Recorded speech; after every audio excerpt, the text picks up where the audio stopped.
Buenos días, mis hermanos y amigos. Es un gusto saludarlos en esta mañana. Bienvenidos a nuestra predicación dominical. Como se sabe, estamos hablando del libro de Hebreos. Hemos llegado al capítulo 11 de Hebreos, donde están los héroes de la fe. Un capítulo que básicamente podríamos definirlo como que nos enseña cómo vivir por fe. Así que esperamos que se quede con nosotros, que traiga su Biblia, su papel para que pueda tomar notas y no se vaya. En un momento comenzamos. Dios los guarde. Buenos días, mis hermanos.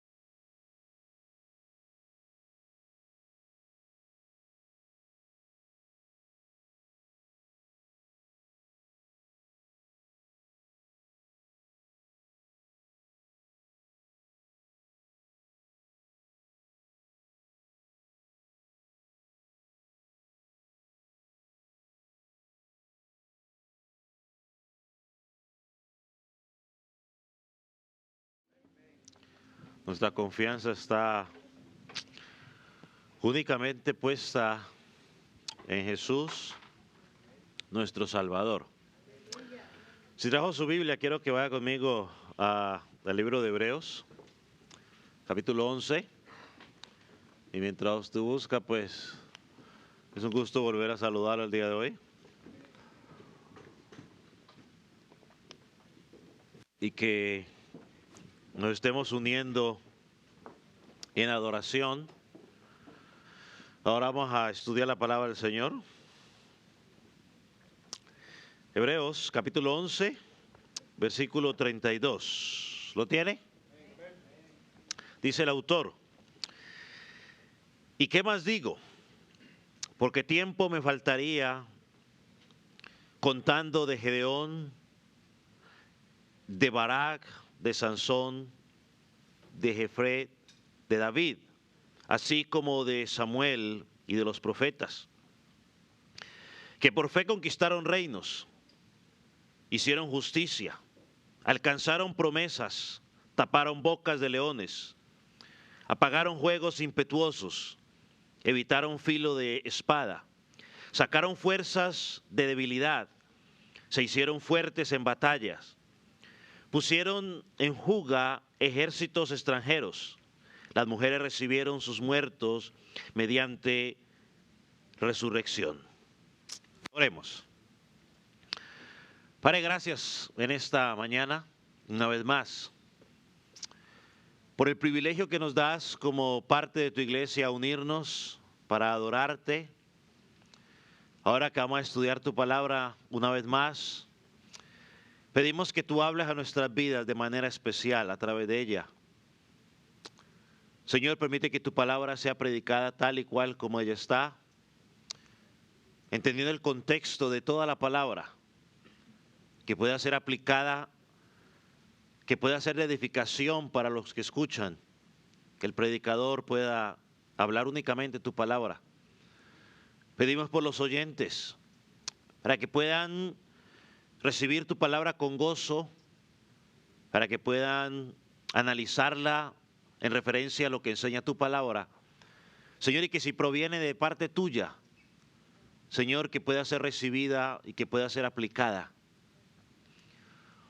Señor, oramos por aquellos que no te conocen, por aquellos jóvenes, por aquellos niños, por aquellos adultos, para que hoy tu palabra pueda confrontarlos, llevarlos a la salvación, pueda llevarlos al arrepentimiento, que tu Espíritu Santo los convenza de pecado, de justicia, de juicio. Padre, gracias. En tus manos quedamos y añade más y más bendición a tu palabra. En el nombre de Jesús. Amén. ¿Puede tomar asiento?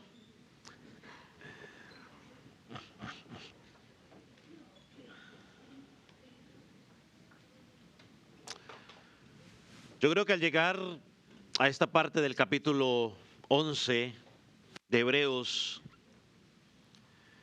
ya hemos visto claramente el propósito del autor. Y es mostrarle a los creyentes cómo se vive por fe. Y encontramos que no es una sugerencia, no es una opción de parte del autor,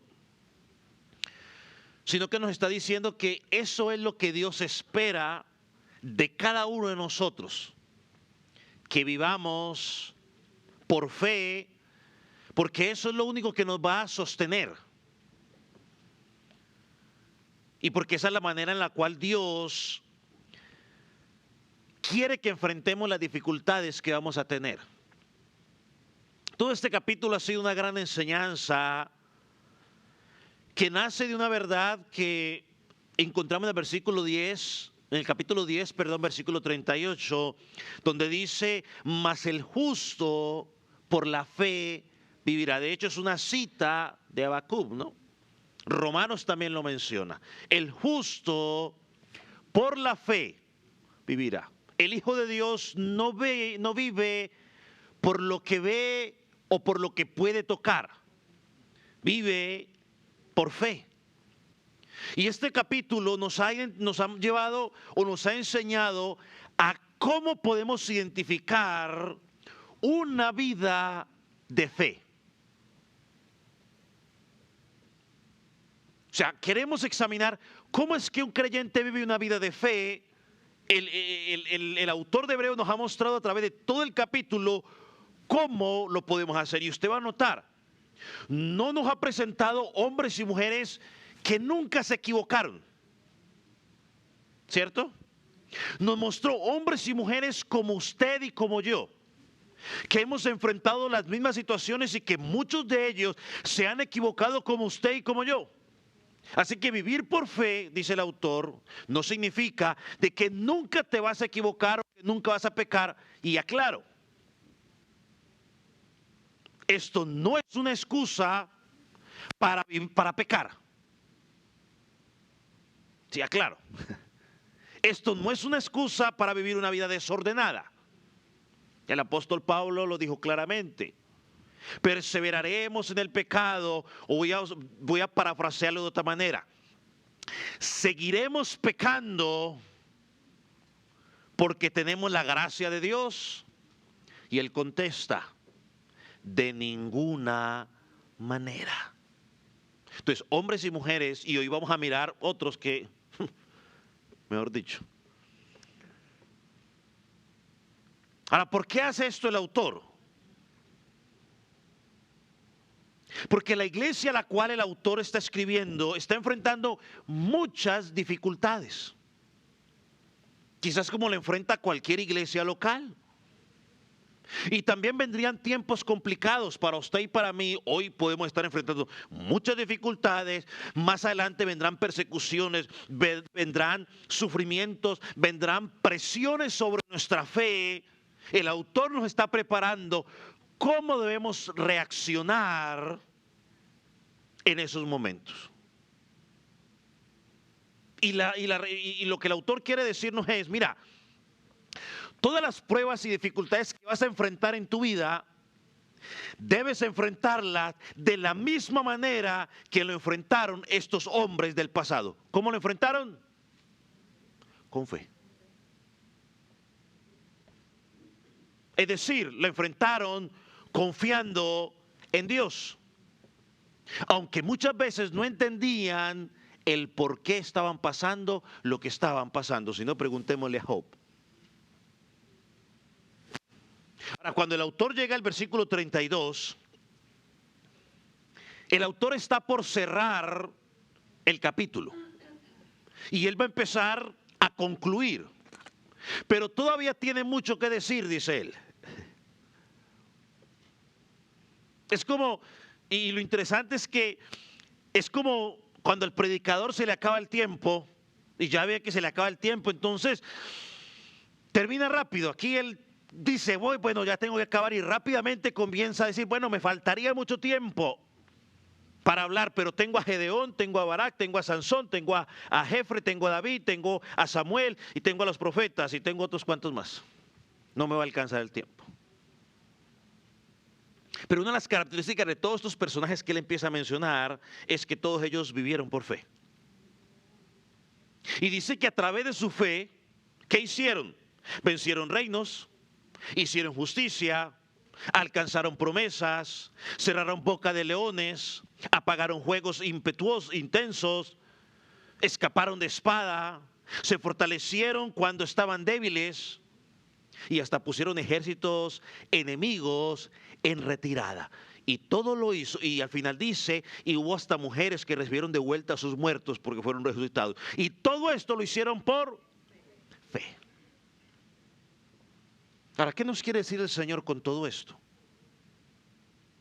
Amados hermanos, que la fe no es algo pasivo. Pastor, ¿qué significa eso? Que la fe no simplemente es decir, oh, yo creo en Dios. Porque todo el mundo cree, bueno, gran mayoría del mundo cree en Dios. Pero ¿de qué sirve decir que creemos en Dios si seguimos viviendo igual? No, el autor nos está diciendo la fe se evidencia en tu vida diaria. La fe se evidencia cuando tienes alguna pérdida. La fe se evidencia cuando tienes una enfermedad. La fe se evidencia cuando han cometido una injusticia contra ti. La fe se evidencia cuando te sientes débil, cuando te sientes solo. La fe se evidencia aún cuando estás experimentando alguna depresión o ansiedad. Cuando en medio de todas las circunstancias tú decides seguir confiando y obedeciendo lo que Dios pide de ti. Allí se evidencia la fe. No solamente decir que yo soy cristiano. Y estos hermanos del primer siglo o los primeros lectores de la carta de Hebreos necesitaban estas palabras de confirmación. Y yo creo que ahora en el siglo XXI, la iglesia del Calvario, también tú y yo necesitamos esas mismas palabras de confirmación el día de hoy. ¿Por qué? Porque no sabemos lo que vendrá mañana.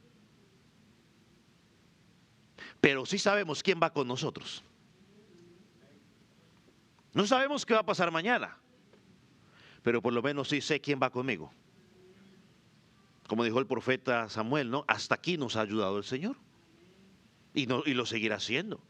Así que nosotros entonces, como todos estos hombres y mujeres de fe, también podemos vivir una vida de fe que agrade a Dios. Ahora, note cómo comienza el versículo 32. ¿Y qué más os digo? O sea, él comienza con una pregunta retórica, es decir, una pregunta de reflexión. Es como si les estuviera diciendo, mire, vea, yo podría seguir y seguir hablándole de tantos hombres y tantas mujeres de Dios que vivieron por fe, pero no me alcanzaría el tiempo para hacerlo. Así que lo que voy a hacer es que yo les voy a mencionar algunos personajes que para ellos era fácil identificar la historia de ellos. A nosotros nos cuesta un poco más. Nosotros tenemos que indagar un poco más en lo que quiere decir. Pero él está cerrando este capítulo, si usted me permite, hablando de dos grandes grupos. Aquí hay dos grupos. Y esto nos va a enseñar dos verdades importantes de lo que significa vivir por fe. Y quiero que preste atención porque esto es interesante.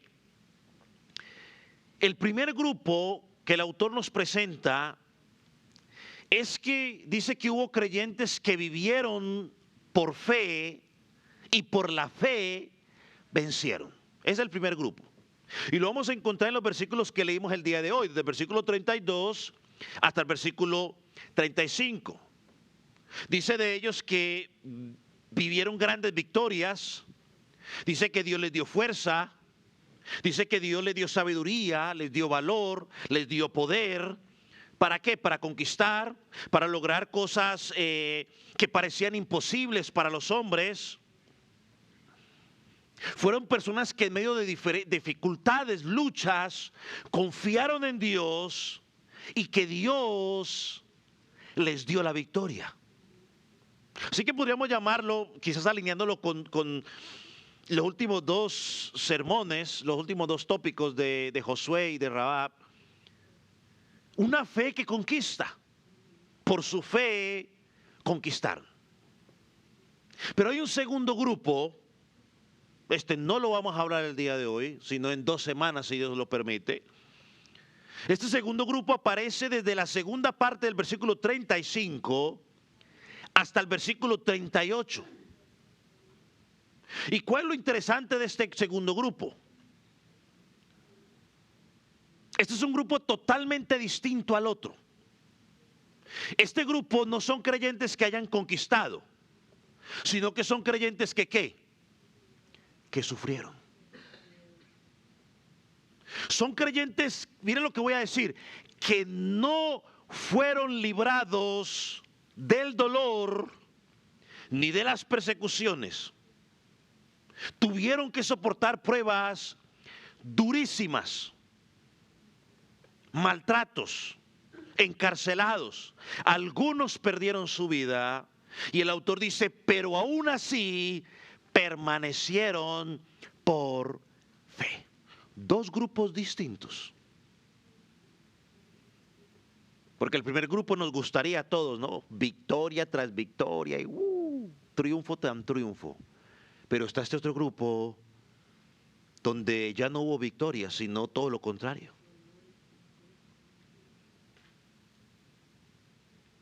Una verdadera fe, o la verdadera fe, persevera firme aún en medio del dolor. Ambos grupos vivieron por fe. Y hay tres cosas que podemos señalar de estos grupos. Ambos vivieron por fe. Uno tuvo fe para conquistar, otro tuvo fe para resistir, pero ambos agradaron a Dios. Lo digo una vez más. Un grupo tuvo fe para conquistar. El otro grupo tuvo fe para resistir la opresión que estaban viviendo, pero al final los dos grupos agradaron a Dios. Hoy vamos a mirar, hoy y la próxima semana vamos a enfocar en el primer grupo, en este grupo de los conquistadores. Y si Dios nos lo permite, en 2 semanas hablaremos del segundo grupo. Pero antes de que indaguemos más en este pasaje, hay un detalle interesante que usted y yo debemos notar en los versículos que acabamos de leer. Y lo primero es que fíjese cómo el autor menciona a los personajes del versículo 32.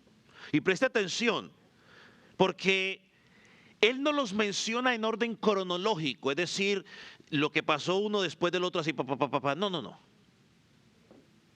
Cualquiera esperaría que los mencionara de esa manera. No, él menciona a Gedeón primero, luego a Barak, luego a Sansón, luego a Jefte, luego a David, luego a Samuel y luego a los profetas. El orden cronológico no es ese, si nos ponemos estrictos. Si usted va a los libros de jueces que vamos a ver en un momentico, Barak aparece antes que Gedeón. Jetro o Jefte viene antes de Sansón y Samuel viene antes de David. Ahora, ¿por qué por ese orden? Yo no sé. Yo no voy a poner a decirles a ustedes por qué lo puso. No tengo ni la menor idea. De pronto los organizó según la importancia que se le daba a ellos, no sé. Quizás porque Gedeón tiene una historia un poquitico más extensa que la historia de Barak. O David porque ocupó un lugar importante dentro de la historia de la redención y el pueblo de Dios. Pero no sabemos exactamente por qué no lo hace. Lo hace. Pero lo segundo que debemos notar es cómo está organizada la lista de los logros de estos personajes. Si usted va del versículo 33 en adelante, encontramos una lista de las cosas que ellos hicieron o que lograron por fe. Dice que conquistaron reinos, hicieron justicia, alcanzaron promesas. Más adelante sigue mencionando, taparon boca de leones, apagaron juegos impetuosos, evitaron el filo de espada. Y después dice, sacaron fuerza de debilidad, se hicieron fuertes en batalla y pusieron en fuga ejércitos extranjeros. estos grupos, estos logros también aparecen organizados en grupos, al menos en 3 grupos. Primero, tenemos las cosas que hicieron los reyes y los líderes como David y Samuel. Ellos conquistaron reinos, hicieron justicia y alcanzaron promesas. Luego encontramos lo que hicieron los profetas, como por ejemplo Daniel, que taparon la boca de leones, apagaron juegos. Y finalmente encontramos las hazañas de los jueces, como Gedeón y Sansón, que sacaron fuerza en medio de la debilidad, vencieron en batalla, derrotaron a los enemigos extranjeros. Así que es interesante que el autor primero menciona a los jueces en el versículo 32, pero los logros de los jueces los pone al final de la lista de todos los logros. Es como si estuviera leyendo el texto al revés.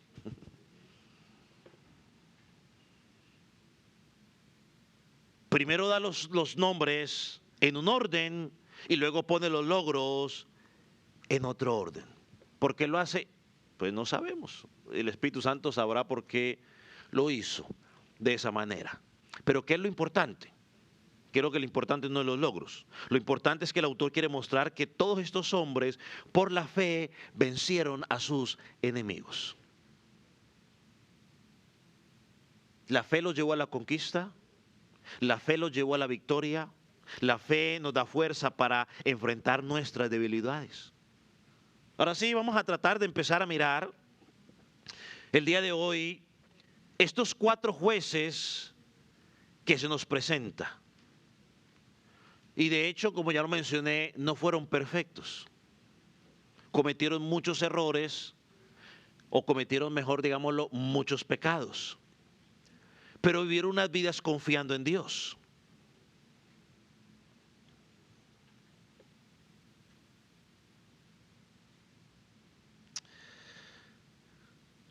Miremos o pensemos en Gedeón, que le podríamos poner un subtítulo, digamos, a Gedeón. Gedeón venció por la fe.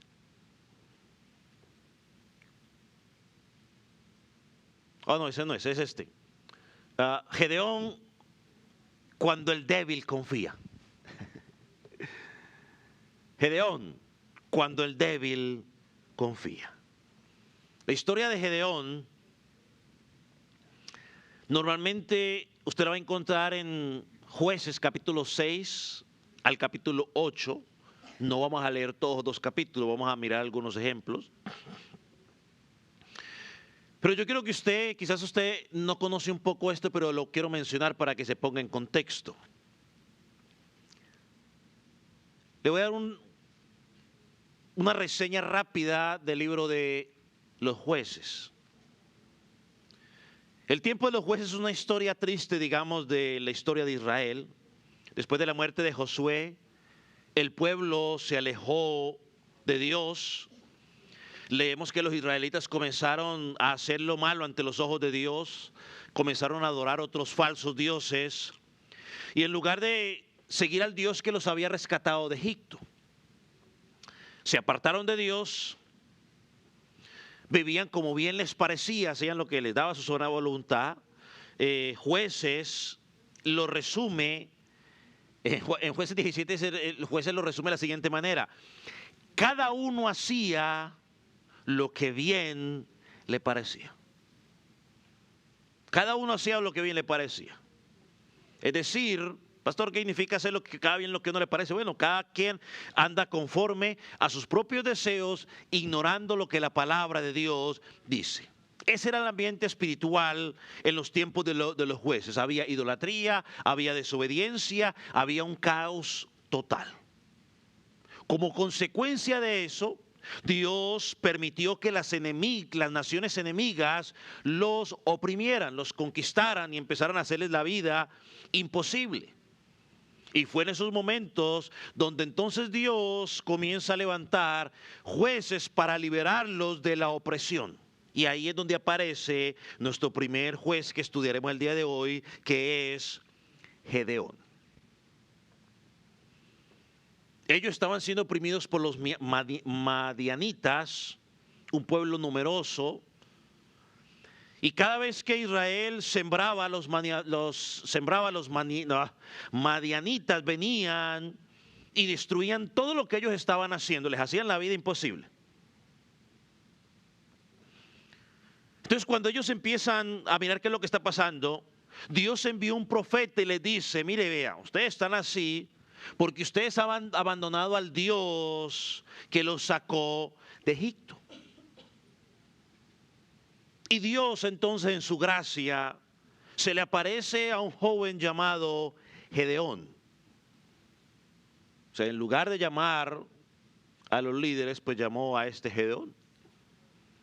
Y la forma en que Dios se le presenta a este joven es en la forma de escribir la palabra como el ángel de Jehová, una manifestación de Cristo, una teofanía como se llama en el Antiguo Testamento. Y en Jueces capítulo 6, versículo 16, versículo 12, él le dice: Jehová está contigo, varón esforzado y valiente. Gedeón entiende de que Dios se le está manifestando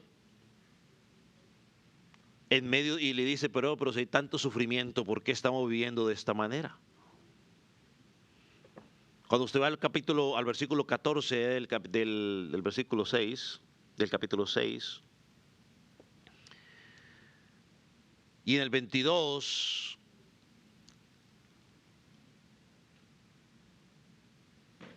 Gedeón se da cuenta de lo que está pasando y dice el versículo 22: he visto el ángel de Jehová cara a cara, pero el Señor lo calma y le dice: paz a ti, no tengas temor, no morirás. Ahora sí, en el versículo 14, Dios le revela su propósito y le dice: ve con esta fuerza y salvarás a Israel de la mano de los madianitas. Gedeón era como muchos de nosotros y responde con inseguridad: bueno, pero ¿cómo voy yo a salvar a Israel? Mi familia es pobre, soy el menor de mi casa. En otras palabras, no tengo los recursos, no tengo la influencia, no tengo la capacidad. O sea, ¿yo qué me voy a ir a parar al frente de los líderes de Israel? ¿Y qué caso me van a hacer?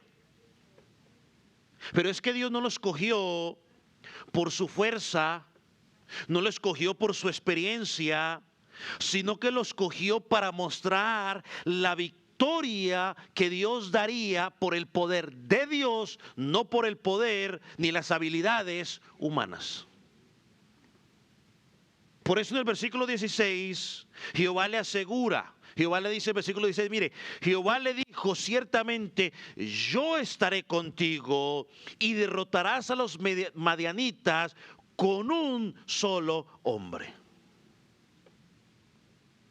Es decir, que aunque el enemigo te parezca incontable, la presencia del Señor hará la diferencia. La victoria no depende del número.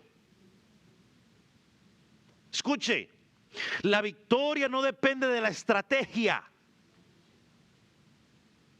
sino de la fe en el Dios que pelea por su pueblo.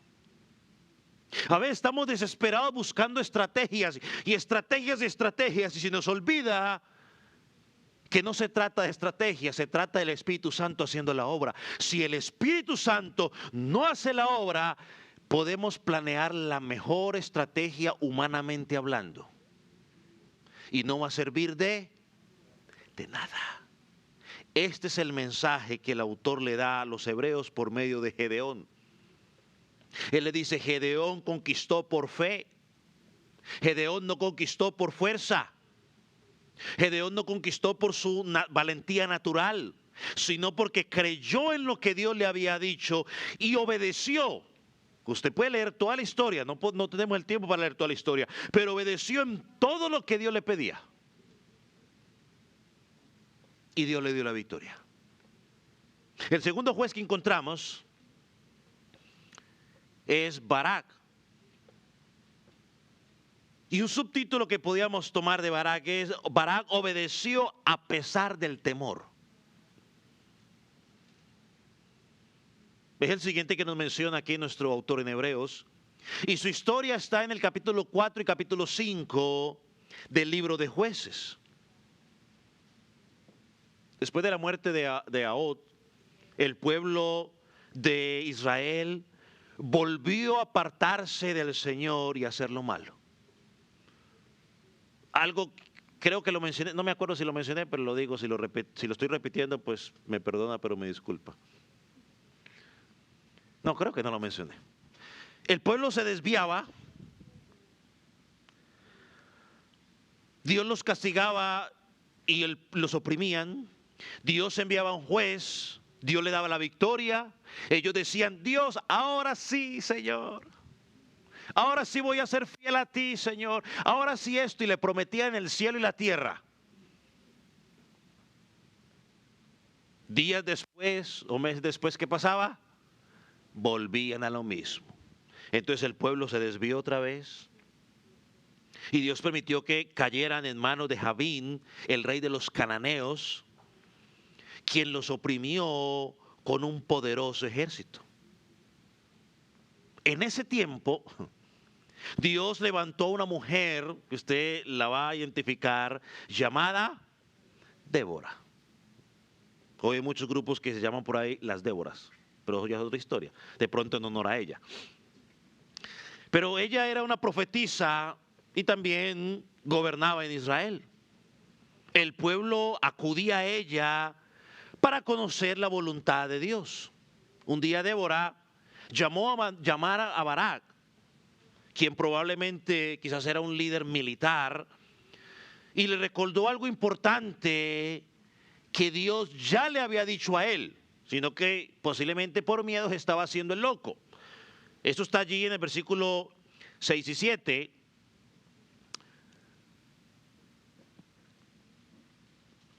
Del capítulo 4.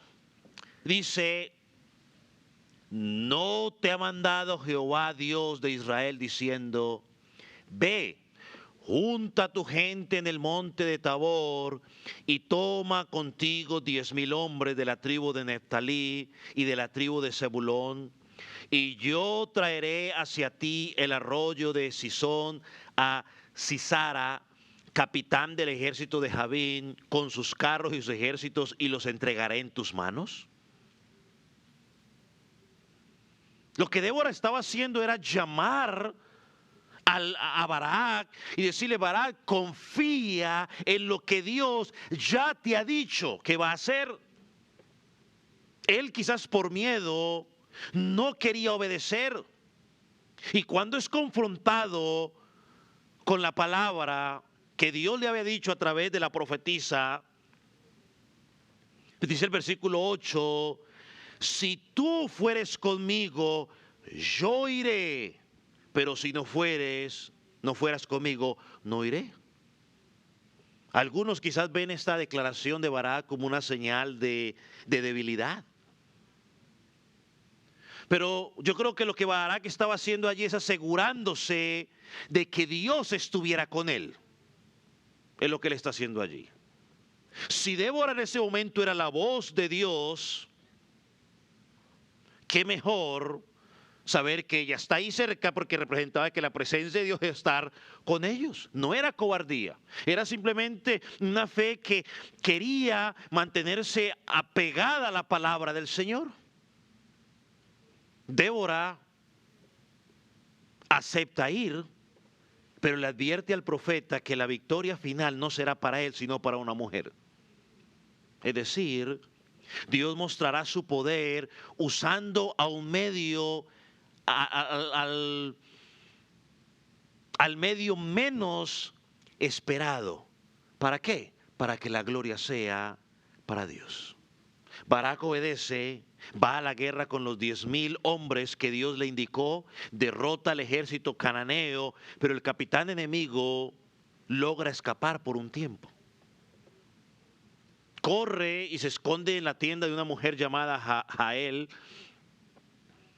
que lo recibe y le da su aparente hospitalidad. Él le pide agua, ella le da leche, pero luego cuando se queda dormido, la mujer toma una estaca, un mazo y le quita la vida.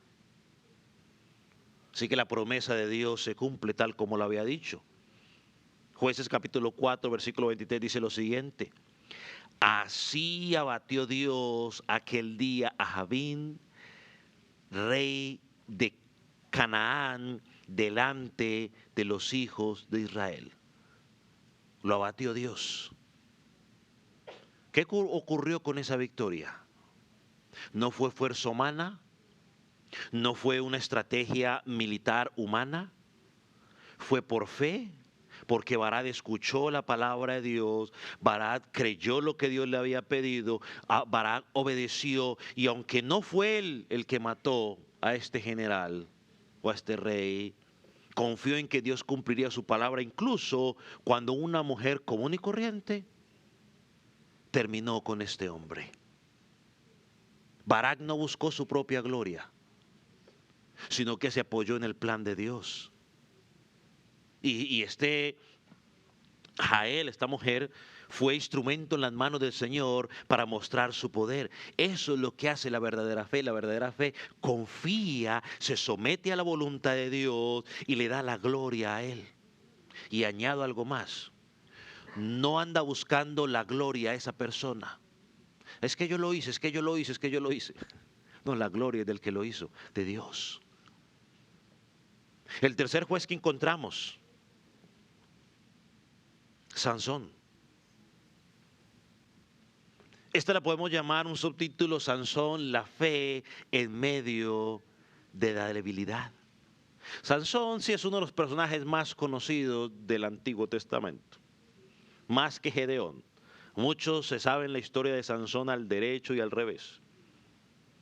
Su historia está en los capítulos 13 y capítulo 16 del libro de Jueces, y una vez más, volvió a ser levantado porque esta vez el pueblo se había desviado de Dios nuevamente. Entonces el Dios entregó al pueblo de Israel a los filisteos, que los oprimieron por 40 años.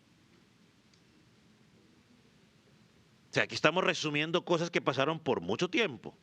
No era que pasaban 2 días y no, eso fue mucho tiempo lo que Dios rescataba, lo trataba con el pueblo decía: Señor, ahora sí, pero luego cuando les pasa la emoción del momento, volvían a lo mismo. Y aclaro, la fe verdadera no es la emoción del momento. La fe verdadera tiene que ser perseverante, como hemos dicho hasta ahora. En este momento Dios eligió una familia para traer al mundo un niño muy especial. La mamá de Sansón, usted conoce la historia, no podía tener hijos. Un día el ángel de Jehová se le aparece y le anuncia: vas a tener un hijo y debes consagrarlo al Señor antes de nacer. Y le dice: el niño será nazareno. Es decir, alguien apartado totalmente para Dios, no debe tomar vino, nunca se le debe cortar el cabello, nunca debe tocar cosas muertas. Dios lo usará para liberar al pueblo de Israel, de los israelitas. Usted es para Sansón. Usted, varón, no, ahorita no me diga: pastor, yo soy Sansón y me baja el pelo hasta largo. No, era Sansón. No, yo digo, no. Sansón creció. No me diga que ya se me dañó tan rápido. El Espíritu de Dios. Oh, ya estoy.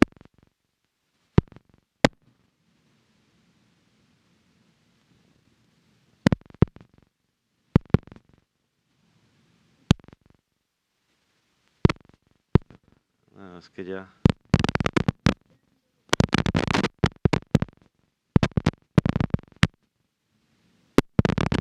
A ver si aguanta. Dios empezó a hablar en su vida, le empezó a dar una fuerza sobrenatural, todos lo conocemos, más. No.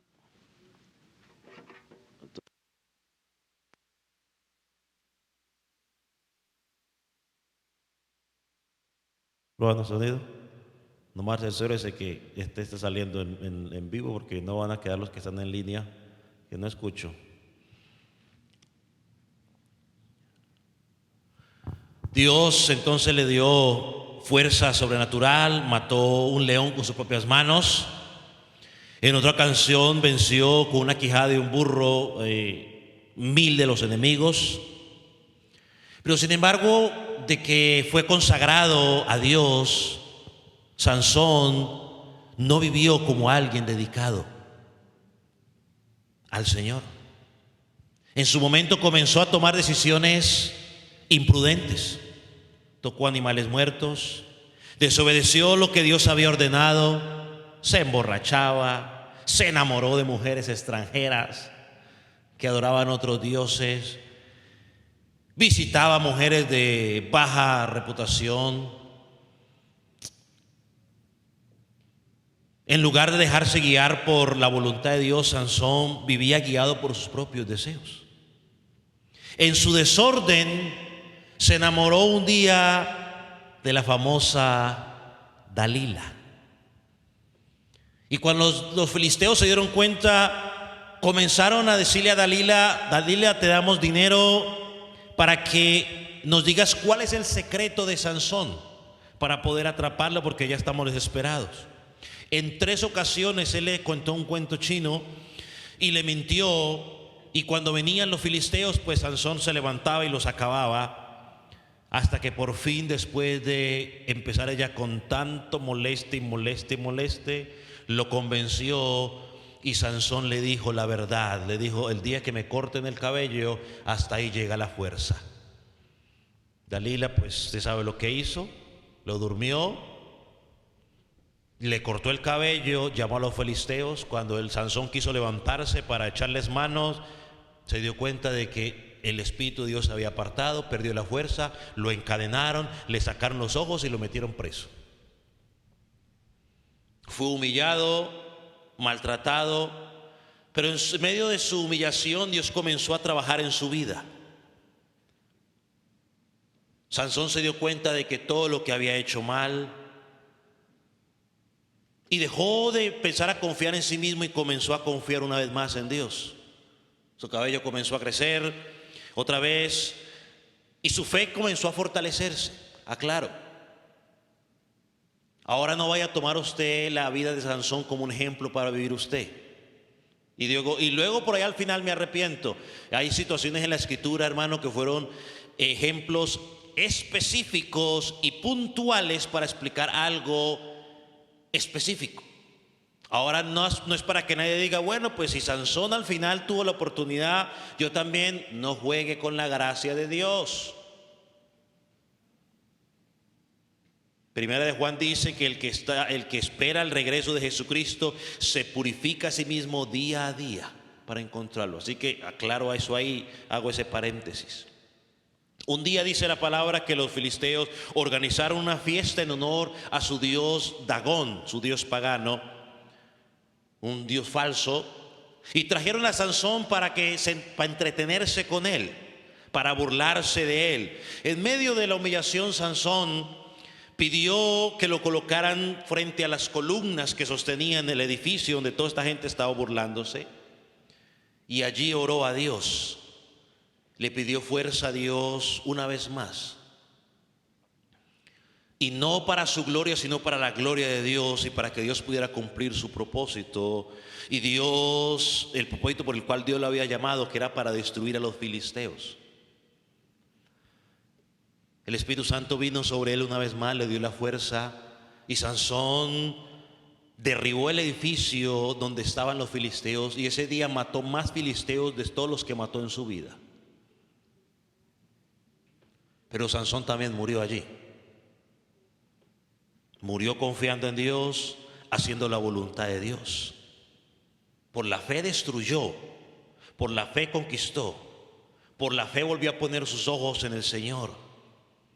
Después de haber vivido su vida haciendo su propia voluntad, viviendo en sus propios placeres, en los deseos de su corazón. Pero lo último de su vida decidió por fe vivir en la voluntad de Dios. Y el autor trae a Sansón allí, de Hebreos. ¿Qué aprendemos de Sansón? que aunque cometió muchos errores, al final su vida fue restaurada por la fe. Reconoció su debilidad, confió en el poder de Dios y por la fe Sansón conquistó. No por su fuerza, no por su inteligencia,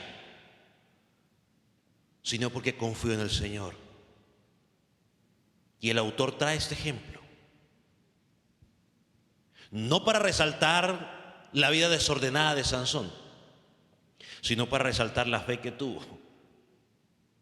Y eso es lo que tú y yo tenemos que sacar de ahí, la fe que tuvo. El cuarto juez que encontramos es Jefté. Un subtítulo podría ser Jefté cuando la fe conoce la palabra. Este juez venció a los amonitas y su historia la encontramos en los capítulos 10 al capítulo 12 de los jueces. Este hombre no venía de una familia reconocida. Su padre, dice la palabra, que era Galad, un israelita, pero su madre era una mujer de baja reputación. Para no volver a repetir la palabra, era como Rabá. Esa es la mamá de este hombre. Cuando creció, sus medios hermanos lo echaron de la casa a él para no compartir la heredad con ellos. Entonces Jefté huyó y se rodeó de hombres sin buena fama, gente rebelde y sin rumbo. Esto lo encuentra allá en Jueces capítulo 11, versículo 3. Como había pasado en otras ocasiones, pues Israel volvió a hacer lo malo ante los ojos de Dios, adoraban ídolos. Dios los entregó a la aflicción otra vez de los amonitas, de los filisteos. 18 años vivieron bajo la presión de los enemigos. Cuando ya los ancianos no podían más, buscaron a alguien que los ayudara. ¿Y usted sabe a quién fueron a buscar? A Jefté. A pesar de su pasado, estar en la desesperación, pero como que era muy valiente, entonces pues lo buscaron y le dijeron: mire, ayúdenos en esta situación. Él acepta ayudarlos, pero les pone una condición. Le dice: mire, vea, yo les ayudo. Y él dice: si Dios les da la victoria, quiero que ustedes me pongan como líder en Israel. Entonces pues ellos, en medio de la desesperación, dijeron: pues hágale pues. Pero entonces, antes de ir a la victoria o a la batalla, él trató de evitarla. O sea, él no quería ir. Entonces le envió un mensaje al rey preguntándole: hombre, mire, vea, ¿por qué quiere pelear contra nosotros? ¿Por qué mejor no dejamos las cosas así tranquilitas y nos evitamos dificultades? A lo que el rey contestó: no, lo que pasa es que ustedes tomaron nuestras tierras.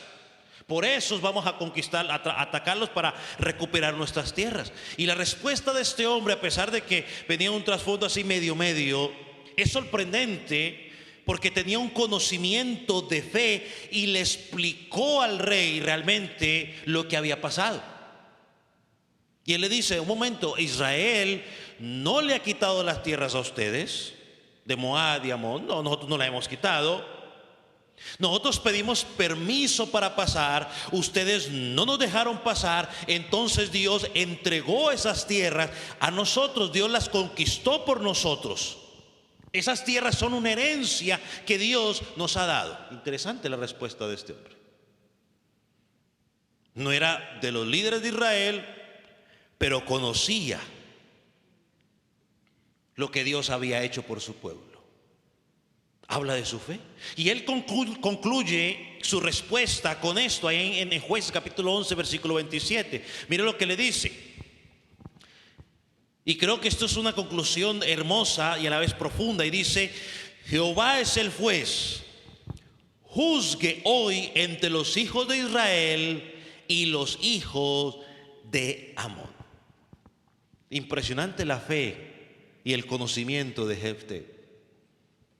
Conocía la historia, conocía la palabra de Dios y estaba convencido que fue Dios el que le había dado la victoria a Israel y le había dado esta tierra. Pero aunque él tenía un poco todavía de temor y quizás de inseguridad, antes de ir a la batalla, él le hace un voto, le hace un voto a Dios y le promete y le dice: Dios, mira, vea, si me das la victoria, ya de pronto usted dice: ah, ya me acordé quién es él porque conoce la historia. Él le dijo: si me das la victoria, la primera persona que venga, que salga a recibirme tras la victoria, Señor, la voy a ofrecer a ti. Se va la victoria, a la batalla, Dios le da la victoria. Al regresar a la batalla, la primera que salió a recibirlo fue, ¿quién sabe? ¿Alguien recuerda la historia? ¿Su qué? Su hija. Y no era cualquier hija, su única hija. Tuvo que cumplir lo que había prometido al Señor. Así que lo que el autor de Hebreos nos está recordando es que por la fe de Jefté venció a los amonitas. Fue por la fe que creyó la palabra de Dios, se sostuvo frente al enemigo, confió en que no eran sus fuerzas, sino en la fuerza de Dios, y que Dios daría la victoria. Y eso es lo que esta iglesia de Hebreos necesitaba en ese momento. Ellos tenían que aprender que de la misma manera como Jefté fue imperfecto, Barak fue imperfecto, Gedeón fue imperfecto, Sansón fue imperfecto, aunque cometieron pecados, podemos vivir por fe. Y podemos hacer lo que Dios ha prometido que va a hacer a través de nosotros. Aunque hayan dudas, aunque hayan temores, Dios va a ser fiel. Él es poderoso para sostenernos si confiamos en Él. Él le está diciendo: iglesia, no retrocedan, manténganse firmes. Y les presentó 4 ejemplos de situaciones diferentes de cada uno de ellos, pero dice: ellos se mantuvieron por fe. Ahora, ¿qué de nosotros? ¿Cómo lo aplicamos hoy a nosotros, iglesia del Calvario? ¿Qué tiene que ver la fe de Gedeón, de Barak, de Sansón, de Jefté con nosotros el día de hoy? Ellos fueron diferentes entre sí. Unos fueron cobardes, otros fueron impulsivos, otros fueron débiles, otros fueron imprudentes, pero todos compartieron algo en común: le creyeron a Dios, confiaron en su palabra, actuaron por fe, y Dios los usó poderosamente para liberar a su pueblo. No en sus fuerzas, no en su valentía, sino en el poder de Dios. Iglesia, y hoy tengo que decir que eso no ha cambiado. La vida cristiana es una lucha diaria, es una guerra diaria. Y esta vez no es una pelea contra los amonitas, es una pelea contra nuestros deseos de la carne, es una pelea contra los deseos que el mundo nos ofrece, es una pelea contra el mismo Satanás. La Biblia dice que no es contra carne y sangre, o sea, la guerra no es contra el vecino, sino contra las influencias que están detrás del vecino. Tenemos una lucha real contra el pecado. El mundo nos seduce, el diablo quiere destruirnos, pero como estos jueces, no estamos solos. El mismo Dios que respaldó a estos jueces y los respaldó, el mismo juez que respaldó a Gedeón, que fortaleció a Gedeón, que animó a Barak, que sostuvo a Sansón y usó a Jefté, es el mismo Dios que te fortalece a ti, que te da ánimo a ti, que te sostiene y que te va a usar. Es el mismo Dios. No me diga que está desanimado como estaba Barak, porque es el mismo Dios que lo animó a él, te puede animar a ti. Ese mismo Dios que sostuvo a Sansón te puede sostener a ti. Es que ya no aguanto, quiero salir corriendo. Sansón fue sostenido, Dios también te puede sostener a ti por fe. La única forma cuando nosotros salimos corriendo es cuando el pecado nos está seduciendo, entonces ahí corremos del pecado. Pensemos por la fe, no por nuestras resoluciones, porque siempre que hacemos resoluciones, pues los hacemos bajo la emoción del momento. No por los métodos, solo por la fe en el Cristo que ya venció en la cruz del Calvario.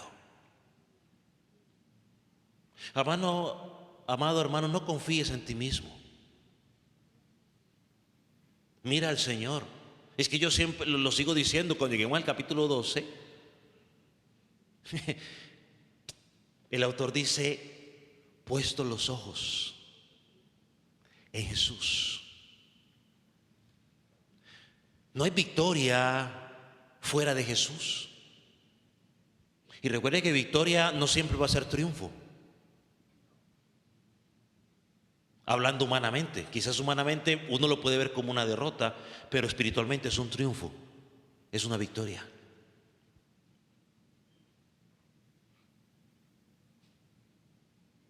Y ahora tú que estás sin Cristo, estimado amigo, niño, joven, adulto que estás sin Cristo, tú también estás en una guerra.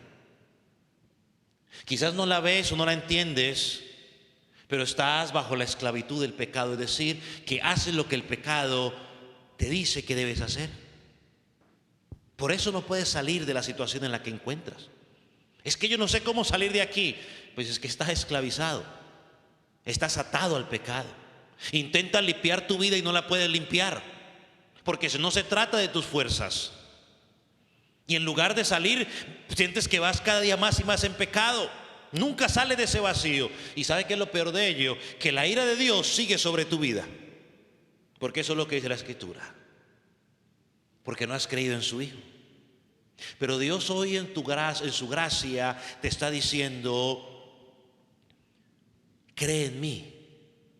Ven a mí en fe y en arrepentimiento. Y piensa en estos jóvenes, hombres que yo mencioné, no eran perfectos, pero confiaron en Dios. Y Dios los salvó y Dios los usó para su gloria. Amigo, Cristo vino a morir en la cruz del Calvario por tus pecados.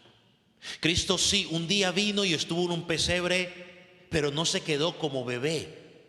Creció, vivió una vida, un ministerio, una vida perfecta, y luego fue crucificado, sí, y no está en esa cruz, se levantó, dice la palabra. Fue enterrado, fue levantado y hoy está a la diestra de Dios Padre, y un día regresará, mi estimado amigo,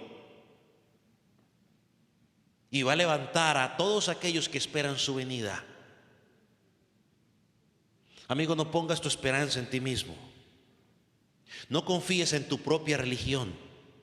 No confíes en tu propia moralidad, en tus buenas intenciones. Dice alguien por ahí, el camino al infierno está lleno de buenas intenciones. Confía únicamente en Jesucristo. Cree en Jesucristo y encontrarás salvación. Pastor, ¿qué significa creer en Jesucristo? Significa de que ahora en adelante vas a empezar a vivir de acuerdo a lo que Él dice en su palabra, no lo que tú crees que es correcto. Creer en Jesucristo significa que tú reconoces que has pecado contra Dios,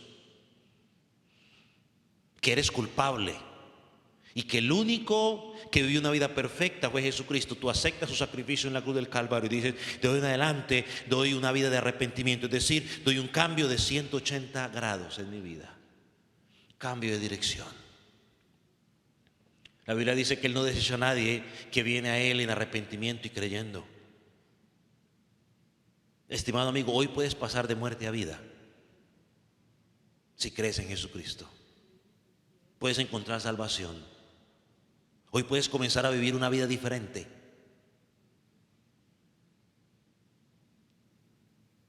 Pero en Cristo. Vamos a orar. Ponga sobre sus pies.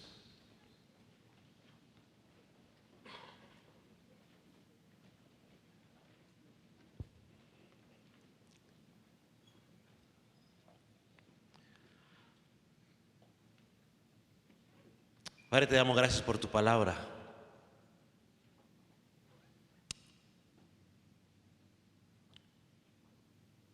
Señor, aquí hay dos grupos en esta congregación. Unos que ya han creído en ti y otros que no han creído. Señor, mi oración es por aquellos que ya han creído en ti, para que esta palabra les pueda servir de fortaleza. Señor, yo no sé las dificultades que estén enfrentando, ya sean personales, familiares, laborales. Señor, pero si cualquiera que sea la situación, que la vida de estos 4 jueces que estudiamos y de estos primeros creyentes de Hebreos a los cuales fue escrito, les pueda servir a ellos para levantarse y seguir en esa carrera cristiana en la cual estamos caminando o corriendo. Que tú fortalezcas a aquel que está desanimado, aquel que está pensando bajar los brazos, aquel que no encuentra la salida, aquel que cree que las dificultades lo tienen asfixiado. Señor, que hoy pueda mirar a ti y seguir caminando, confiando en ti. Señor, pero está el otro grupo de aquellos que todavía no han creído. Señor, aquellos que están a las puertas del patio. Señor, que están allí, que han escuchado tu palabra, que les parece interesante o que les gusta algunas cosas, pero que todavía no han creído en ti. Señor, mi oración es que tú puedas obrar en sus vidas y convencerlos de su condición y que puedan llegar a ti en fe y en arrepentimiento. Señor, que hoy puedan identificar que solo hay un camino al cielo y es Jesucristo. Y hoy puedan clamar a ti por perdón y arrepentimiento. Y tu palabra dice que al que a ti viene tú no lo echas fuera. Señor, en tus manos quedan estos grupos.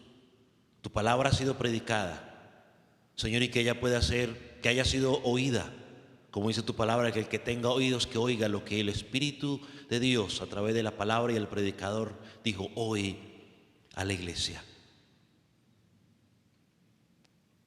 En el nombre de Jesús. Amén.